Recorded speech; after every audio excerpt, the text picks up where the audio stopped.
Panorama group, जो सोचता है वो करता है। आपके अपने सपनों का आशियाना। करदाताओं के लिए टैक्स नियमों को समझना हमेशा से किसी पहेली से कम नहीं रहा। जटिल कानूनी शब्द, तकनीकी उलझने और तमाम पेचीदगियों के कारण आम आदमी के लिए आयकर फाइल करना एक चुनौती बन जाता है। लेकिन अब सरकार ने इस समस्या का हल निकालने के लिए एक बड़ा कदम उठाया है।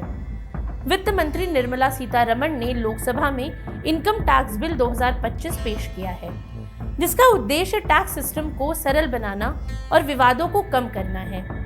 ये नया कानून 1 अप्रैल 2026 से इनकम टैक्स एक्ट 2025 के रूप में लागू हो जाएगा। ऐसे में सबसे बड़ा सवाल ये है कि टैक्स सिस्टम में बदलाव की जरूरत क्या थी।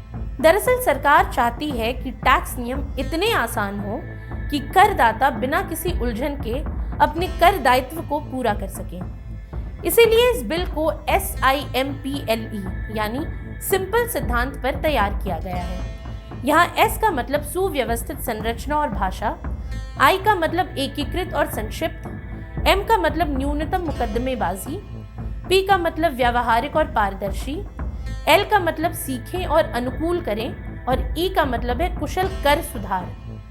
इस बिल का सबसे बड़ा फायदा ये है कि टैक्स फाइलिंग की प्रक्रिया को सरल और समझने योग्य बनाया गया है, जिससे आम करदाता को राहत मिलेगी। इसके अलावा नए इनकम टैक्स बिल 2025 को ज्यादा व्यापक और स्पष्ट बनाया गया है।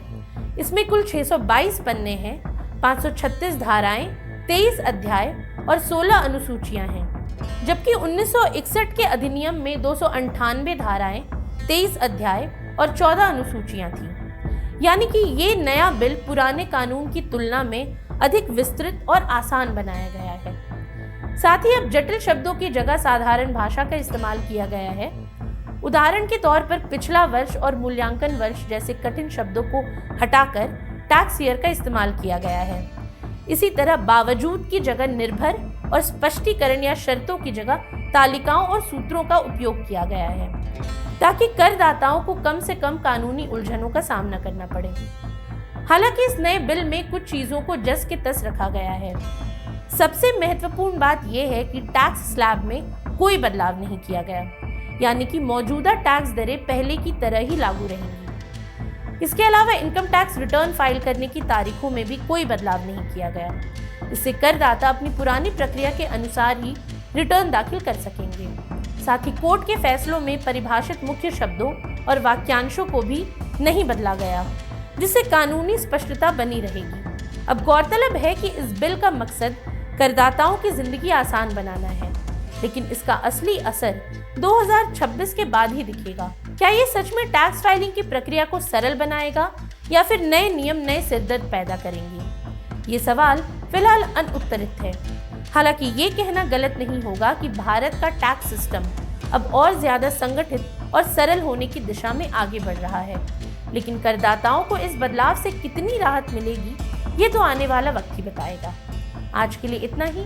ये सामग्री आपके लिए जुटाई थी उर्वशी शेखर ने और वीडियो संयोजन किया था राहुल कुमार ने। ये वीडियो आपको कैसा लगा हमें कमेंट सेक्शन में ज़रूर बताएं और ऐसी तमाम रोचक जानकारियों के लिए बने रहिए न्यूज़ हाट के साथ। और अब तक अगर आपने हमारे YouTube चैनल को सब्सक्राइब नहीं किया तो अभी जाकर करें और Facebook पर हमारे पेज को लाइक और फॉलो करना ना भूलें।